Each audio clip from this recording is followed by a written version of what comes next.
welcome everyone to this month's episode of the Sunday Sitdown with Nate and Kate. This month we brought Shelby Kammerer on. She's a nurse, transitioned into a nutrition and fitness coach. You just want to tell us a little bit about yourself? Yeah, like I said, I'm Shelby Kammerer. I'm a nurse, but mostly full-time I do fitness and nutrition coaching online. I started as a nurse, and that seeing a lot of illnesses and different things that people would come in for, and then we would tell them diet and exercise, and then we would see them come back with little to no improvement, or sometimes worse. I decided to kind of start on the other side of things and try and be that resource to those people to give them the tools that they needed to make those lifestyle changes so they weren't coming back in worse health. So I like kind of both sides of it, but I like being on that preventative side of things. Yeah, I mean, it's funny you say preventative. I always refer to it jokingly that hospitals are sick care facilities where healthcare is actually the preventative or the fun side, as you will, like the nutrition, fitness, and things like that. So yeah. And that's kind of how I guess we got started with you, because we opened up, I think about 3 months after we opened, we started our weight loss program, and it's just two of us. We didn't have the capacity to do anything on the nutrition and fitness coaching, so I just started looking at people in the area that did it. I knew of you kind of, I knew Keaton from back in the day, so that just kind of transitioned into that. So how do you like working with, I guess, clients that are on the GLP medications and such? It was definitely a big shift before they were around. We didn't really have that, but I feel like those who want to see success on it, they just use it as a tool. So they're not using it as just like a quick fix, like I'm going to start this medication and that's all I'm going to do. So when they come and work with me, most of them are on board to make that a lifestyle change. And so we're using it as a tool. So if they have a lot of like that food noise, a lot of issues with cravings and just overeating, it can really be that tool that just kind of helps lower those cravings, lower that appetite so that we can get on a good plan. So I really, I've liked using it. I've liked working with people on it because I feel like they are motivated to make those changes. If they're usually getting on the medication, then usually they have that want to change their life.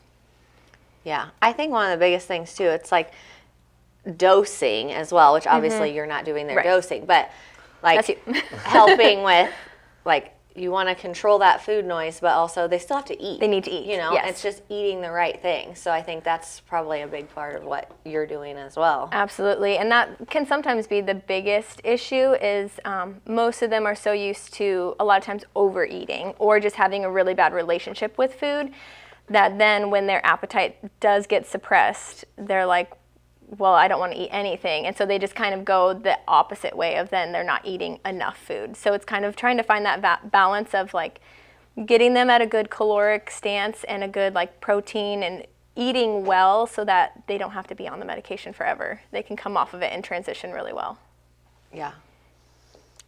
I guess, so I guess what are some of the biggest nutrition mistakes that people do make? I mean, you kind of touched on that, but essentially I think that people will get on it and it does suppress their appetite, and they just, would it be safe to say they just don't eat enough? They just don't eat enough, and people think that not eating enough is the way to weight loss. That's the way to go, and it is 100% the opposite. Like, when I tell people you should, if you're working out and doing things properly, you should probably actually be eating more. A lot of people are eating way under what they should be eating. And that can be a tool to help with those cravings and stuff, but you have to then make sure that you are eating enough. So a lot of people are like, well, I'm just not hungry, I'm just not going to eat anything. And then that's where a lot of times they have that rebound of when they do come off of it, their appetite comes back and they rebound, or they lose a lot of muscle then. So they want to make sure they're eating enough calories and enough protein, enough of the right stuff. And a big thing that I see is a lot of people will, even before they get on the medication, a lot of them are under eating already, but they don't really know it. They're not eating the right things. They're not skipping breakfast. They're skipping meals all the way until dinner. They're eating one meal a day, and it's a big meal. So it's just finding those habits and really creating like a really solid foundation with food. So do you give people like a number, like a number for their macros and stuff to meet, or how do you set up each individual? Yeah, so it's very individualized. Each person, no two people really require the same amount of macros, but I do give everybody macros.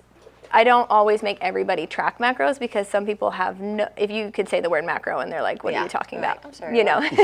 So I always calculate every single person's macros. A lot of times that's for my knowledge and maybe somewhere that we can hopefully get to, because I do feel like every person should at some point, if they're really focused on their nutrition, should track their macros, just because it does give you really good insight into what you're eating. You don't have to stay on it forever, but it is a tool to say like, oh, that is actually how much protein I should be eating. Yeah. But sometimes we're just focusing on intuitive eating and just focusing on those habits. So if it's somebody who hasn't ever eaten breakfast or lunch and they eat one meal a day, we're not going to focus really on macros. We're just going to start working on those little habits of like, let's do a well-rounded whole food breakfast. Let's focus on a well-rounded whole food lunch and a dinner, and just start there. I think too, like sometimes starting with tracking just helps you, like, then you just have that in your brain, Yes. Then you don't have to track them forever because you're already knowing like, oh, okay, this is what I had for lunch. I know about how much that is then. That way you're not like, oh, I have to meet this exact number, but you have an idea for each meal, like if you're out and about or whatever. Yeah, you can look at a plate and kind of be like, okay, this is what you're looking for in general, Yeah. like things I would say safe to eat. I guess, what is like one of the best tricks that you've seen work for people that are struggling? Because I've known lots of close friends, family that have been on it. They're just like, I just can't eat. So like, is eating smaller, more frequent meals. A lot of people say that they get fuller faster, which is common on the medication. It does, increase that fullness feeling.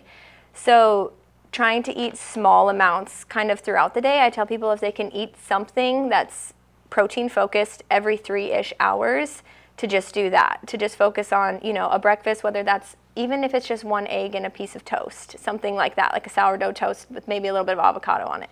And then have some sort of protein focus, like some Greek yogurt or something mid-afternoon, and then a protein focused lunch, and just eating in smaller meals instead of, a lot of them are coming from eating, maybe that one meal and it's a big meal. So they're trying to eat that much at each sitting and they're like, I just can't do it. do you think that some of that plays into the fact that if they're working with you, they're likely eating whole foods? If you're eating whole foods and transitioning from, say, McDonald's fast food, trash, garbage food, that type of food is designed to never make you feel full. Right. Like, so you're always going to overconsume. Yeah. So yeah, if you transition to whole foods, you're going to feel full, and that's part of it. Yeah, and especially if a lot of people are under eating on protein. And once you start eating protein does make you feel fuller for longer. That's kind of a perk of eating protein, is that, you can go longer. It's really good for your metabolism because of that. But a lot of people are so used to just eating carbs, which will digest really fast. And so they will kind of overeat on that kind of stuff. But when you're increasing your protein, you're not going to feel as hungry as often. But when you can get into a routine, what I found with most people is it feels like a lot of work at the beginning.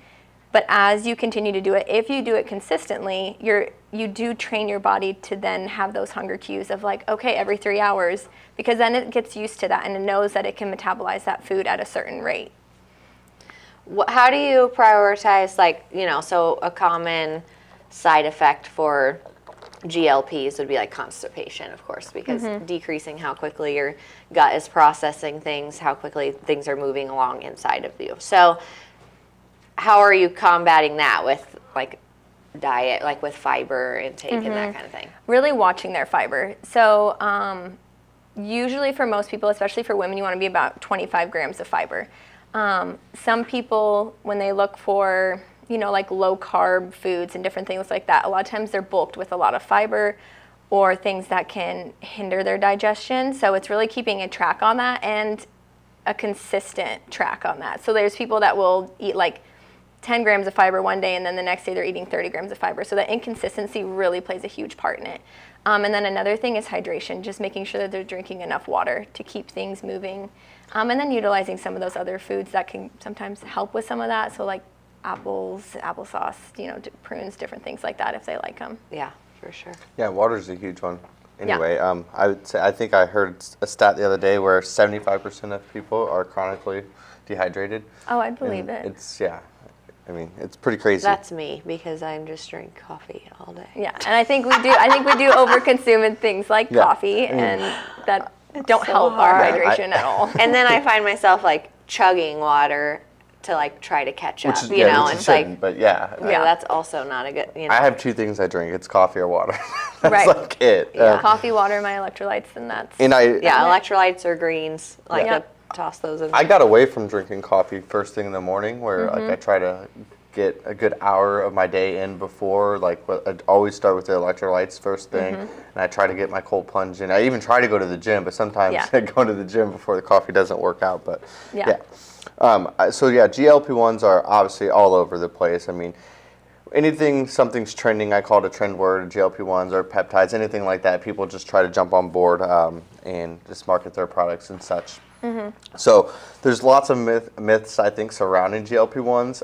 And the first one is, like, I think a lot of people look at it as it's the easy way out. Like, what would your response be to that? It kind of depends. I mean, are there people that get on the medication and don't do anything else and just utilize it for that weight loss? Yeah, I think there are some.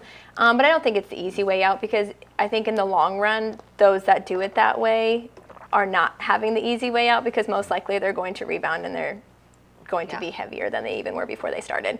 So I don't think it's the easy way out. I think those that are using it the right way, they're just using it as a tool, as something in the toolbox, just like any other thing, like any other supplement. It's just another thing to have, you know, to help you if you're using it the right way. Yeah, I mean, GLP-1s, I mean, it's just a natural peptide that is in your body. It's a natural hormone in our body. And it's probably just wrecked in a lot of people just because of their diets and stuff. So yeah, just using it as a tool is what I would also say the appropriate way to I guess say it, because somebody that is too big to even go to the gym, I mean, like, they would need it to begin their weight loss journey in order to continue on, and that's how we like to look at it. And I think that the type of people that you're looking for to be on it are the ones that they just need a little extra help to get started. I think also, like, on the dosing side of things, like, everybody doesn't have to, like, you don't have to just get people to the highest dose possible. Right. You know what I mean?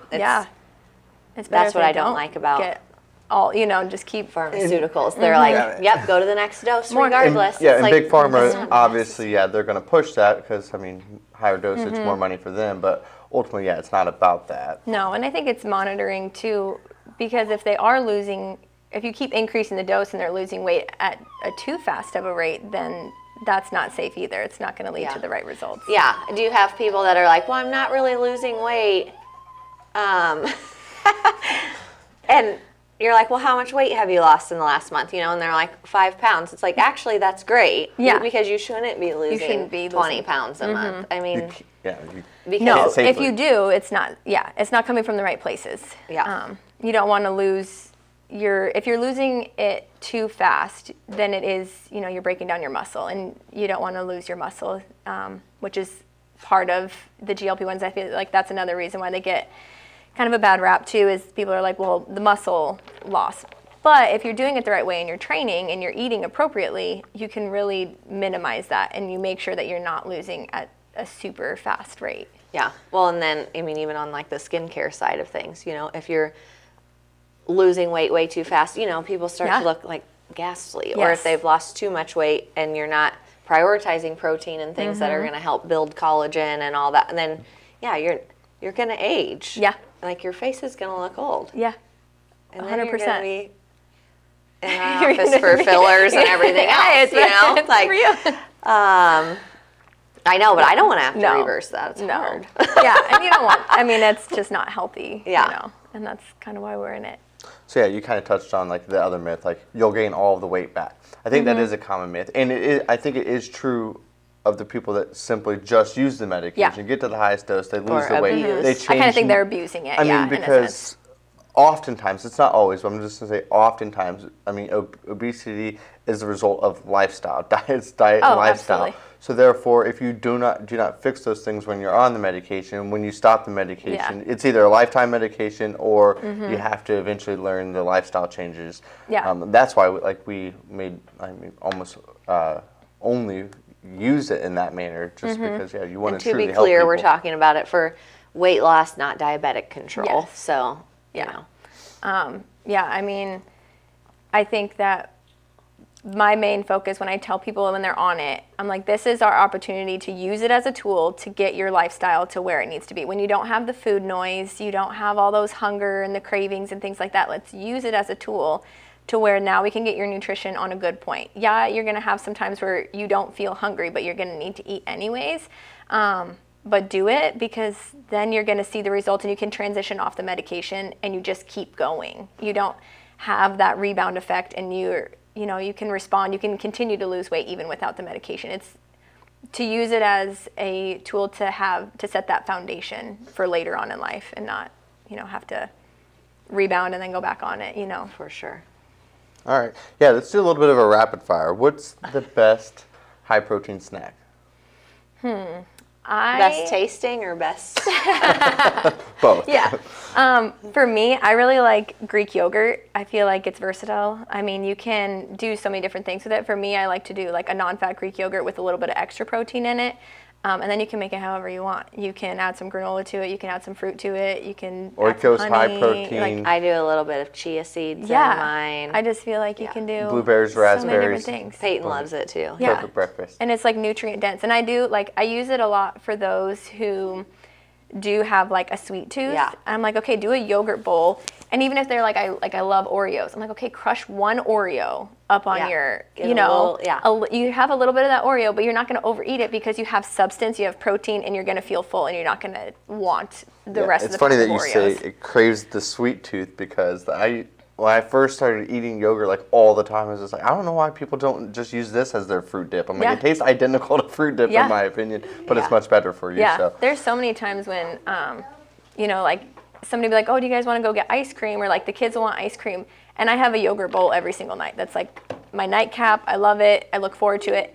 And I will turn down actual ice cream because I look forward to my yogurt bowl. Like that's enough for me. Like, we said the same thing last time about like hula bowls. It's like, once you can find replacements that are amazing. And again, like kind of like what you were talking about, you kind of train your brain after a while that it doesn't crave those other things. Yeah, like it doesn't. Now, like you said, you're like, I look forward to my yogurt bowl. Like, yeah, even more than ice cream. Costs a little bit more, but it saves you in healthcare costs. Yeah. So, but Peyton the other day, for example, she literally asked, she's like, can we go get ice cream? Referring to hula bowls. Like, she doesn't eat ice cream, she wants to go get it now. And it's just one of the things that we do. Like, when soda to her is Katie's carbonated water. Yeah. Things like that. So, my answer would have been eggs. I think eggs are versatile. I love eggs. You're an egg fanatic. I like eggs, but I don't think it's like my go-to, like a snack. I like protein balls. Again, I get like, balls. My sweet tooth out of it. So it's like my little dessert. All right. Or I've made protein, like higher protein cookies that are like flour free. It's just like peanut butter, honey, oats, cottage cheese. They're very good. Yeah. I've made a couple. I use them like a lot, like breastfeeding. You get to have higher calories. So that's the huge I'm perk. using that as my excuse. Anyway, sorry. What's one habit everyone should start today? Move. Just move your body. I feel like we live in a very sedentary world, especially the increase of technology. You can order your groceries. You can order Target pickup. You can order your food to your door. Like, we just don't move our bodies. So honestly, just doing those things, walking pads, most jobs now are sedentary jobs. So I think even just walking is very underrated, and everybody can get up and move more. Get your steps. Just 3,000. I tell people all the time is too, the like number. after your meals, even if it's just 10 minutes, like walk for Just 10 walk. minutes. Yeah. Get stuff digesting. It's great for blood sugar control. Good for blood sugar, yeah. Like, you don't have to get crazy about it. Just go for a little walk. Yeah. Especially it's getting nicer out. Like, it definitely will get easier for people. Go around the block. Yeah. That's it. But I mean, even like with multiple kids, I get it. There's so many times that I utilize Target pickup because I don't want to get 3 kids out of the car, and that are all in car seats. So I do get the convenience of it, but if you can get out and just do your daily life and you do it instead of having somebody else do it for you. It's like, choosing the hard decisions usually with the right decision. Is usually Although, right decision. the grocery store with a toddler It's not fun. Send help. Yeah, it's not fun. A lady literally helped me the other day get Peyton to the car. She's like, I get it. I have 3. I was like, wow, I'm mortified. Thank you. Well, that's nice that she was like that and not like, oh my gosh, you have your hands full. Pretend like you didn't see me next time, okay? I was so embarrassed. But anyway. Hey, it happens to the best of us. What do you think the most underrated fitness tip is? Consistency. I feel like people don't get consistent enough with fitness. They jump on trends, they jump on certain classes or programs that are like, you know, a 6-week fat loss program. They do it and then they're not consistent. Intensity over consistency, Yeah. and it should be the opposite. Yeah, I think do something that you can be consistent with. Even if it's 20 minutes 3 times a week, if you can be consistent with that, it's better than going 5 times a week for 6 weeks and then not doing anything. So well, yeah, even if you think about it on a daily basis, like you could go work out for 7 hours or you work out 1 hour a day for 7 days. Which one is the smart choice? Yeah. Like, and I see that all the time too. People like, you just try to cram it in at once, or you jump on a trend, and after the trend's over, 75 hard, whatever, then you're done. And it's not only that, but like with little kids, we all have little kids. Like if you can't go one day or you can't get a great workout, like do what you can. Do what you can. Yeah. And then tomorrow will be hopefully better. Yeah. And if it's not, then you try again the next day. I mean, you just have to. My motto after having kids was just something is better than nothing. And that's what I'd have to tell myself. I say that all the time. Because I would get frustrated when the workout was not what I wanted it to be. But then I was like, okay, I did something that was better than being like, okay, I know this workout isn't going to be good, so I'm just not going to do anything. Yeah. At least I tried. At least I moved my body. I lifted some weights, had a lot of distractions, you know. It was better than incorporating doing the nothing. kids works too. Like it helps you a lot. You don't realize it, but our daughter, she loves going on jogs, or walks. Like you put her just and it's a good them. example for them too. That's one of the things that I love about with the nicer weather. I will work out in our garage, and I know that those workouts are not going to be my best workouts, but I do them because I like that my kids see it, and we have fun with it. I get them involved. We play. You know, it's more fun, and it's a great example for them too. Yeah. Okay. Last question: if somebody is considering a GLP-1 program, what would be your advice? Go into it with the right mindset. So don't go into it with that quick fix, like I just want to lose weight mindset. If you're considering a GLP-1, go into it with the mindset of like you're creating a lifestyle, and you're creating, you know, longevity in your life too. So you're not going to be on this medication forever. You're going to use the medication as a tool, and you're going to create those better habits to then have a healthier life. Agreed. Do you want to tell people, I mean, I guess one of my tips would be like have someone like you that you can reach out to and that can help you learn how to eat appropriately, how to move your body appropriately, because everybody is so different, you know. Yeah. Googling something it's not going to tailor it to you. So it really is helpful to have someone like you. So do you want to tell them I just want one thing to add. People often, I do think, they don't want to use a personal trainer or something. That's like, we live in the information world. Right. The information's out there. They're like, I don't need it. I can just Google it. It's also just as much about having an accountability partner. That's the biggest thing I think that people fail to realize. Like, I mean, even professionals. There's not a professional athlete out there that doesn't have a coach and stuff. Absolutely. Because you need somebody to push you along. Like, I mean, thankfully I have Katie, but like there are days I wake up like I'm not gonna run today. She's like, you're going to be mad at yourself if you don't. Like, you just go do it. Right. So, yeah, those things I think are huge. Yeah, we can make those excuses to ourselves all I can justify just about anything. Yeah. But, Ditto. And I think that's actually one of the biggest things when I transitioned into this type of work that even I didn't really realize is how much of a life coach I would be along with like fitness and nutrition. Yeah. So it's not just about giving people workouts. It's not just about telling them, you know, how much to eat, what to eat. It's about like really helping them in their life. Like the more I get to know people on a personal level, stress and sleep and kids and all of these different things, their jobs, I can help them more. So it's a lot of like helping them with their life more than even just their workouts and their nutrition, because it all plays a huge part.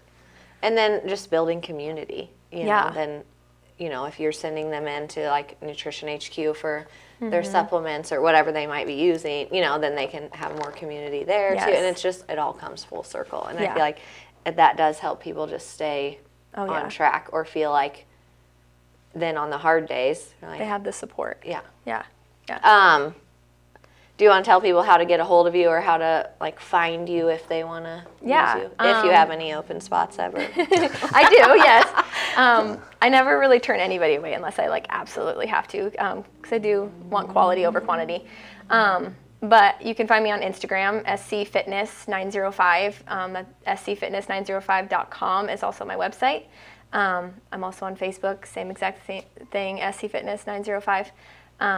And then you can always contact the Luxe, and they have my info as well. Or I'll be there. Well, thanks for coming on, man. This was fun. That was a good conversation. I feel like lots of good info. Absolutely. I think that's a wrap. Thanks. Break.